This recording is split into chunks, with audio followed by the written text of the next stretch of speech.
Hi పిల్లలు, ఈరోజు గుణింతాలు కా పక్కన సున్నా పెడితే ఏమైతుంది తెలుసుకొని దాని యొక్క పదాలను మనం చదవడం. ఈరోజు కా పక్కన సున్నా పెడితే ఖం ఖం చం కంచం. గా పక్కన సున్నా పెడితే గం గం పా గంప. చా పక్కన సున్నా పెడితే చం చం పా డం చంపడం.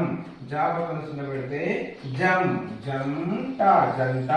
టా పక్కన సున్నా పెడితే టం పా టం పటం. డా పక్కన సున్నా పెడితే డం కా లా పా డం కలపడం. తా పక్కన సున్నా పెడితే తం గ తం గతం.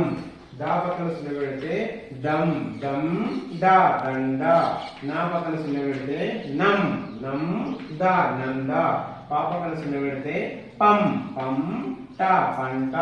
బా పక్కన సున్నా పెడితే బం బం డా బండ. మా పక్కన సున్నా పెడితే మం మం టా మంట. యా పక్కన సున్నా పెడితే యం జ యం జయం. రా పక్కన సున్నా పెడితే రం రం పం రం పం.